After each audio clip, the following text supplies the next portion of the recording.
bonsoir, je suis la gouverneure Johnson et j'aimerais revenir sur les différents événements, les différentes raisons qui nous ont poussé à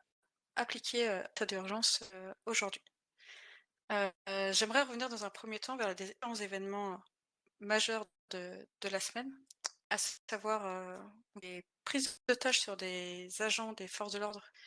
qui ont lieu mardi soir. Deux prises d'otages à la suite. La première au niveau des supérettes Black Cat en 92 par la Mano et la seconde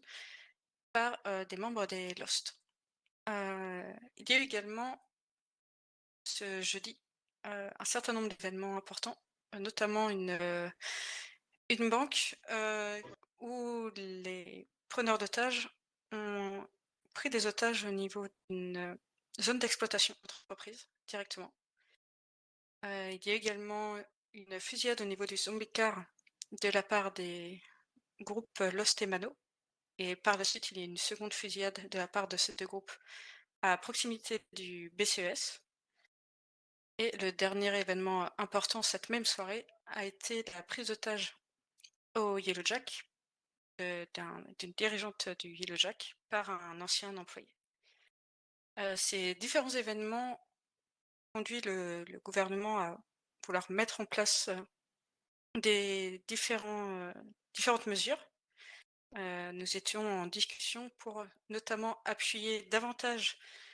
la politique de sécurité et les mesures qui étaient déjà en œuvre, à savoir que les condamnations pour, tout ce qui touchait les personnes directement sur le lieu de travail, sur les zones privées d'entreprise, étaient déjà prises en compte comme des circonstances aggravantes et menaient déjà à un jugement plus dur, comme ça a été le cas par exemple pour la prise d'otage du Yellowjack, où le coupable a été condamné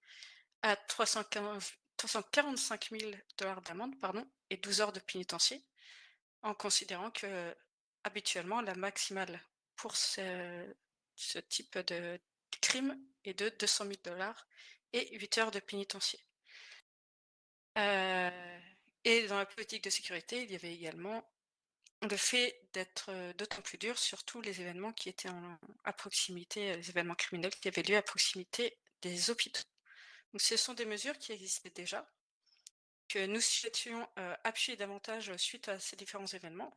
avec, notamment, la mise en place de ce qu'on va appeler une tolérance zéro, donc d'être d'autant plus dur et même de mettre un multiplicateur dans le cas, d'agression sur, les zones de travail, sur les zones privées d'entreprise. Et nous devions voir avec le bureau du procureur, heu, les conditions, la mise en place, de, mesures plus strictes concernant notamment la Mano et les Lost, qui étaient responsables d'une grosse partie de ces événements, graves, durant cette dernière semaine. Ce sont des mesures qui étaient déjà prévues, qui auraient dû être appliquées et dont nous avions parlé notamment avec, l'Amérique Sud et également avec, la commission employée, mais pour lequel nous attendions de parler directement avec le bureau du procureur, qui aurait dû de toute façon être mis en place, dès ce soir. Ce soir, enfin, en fin d'après-midi plutôt, il y a eu de nouveaux événements. Il y a eu une agression, entre les Lost et Amano, une nouvelle fois au niveau du zombie car,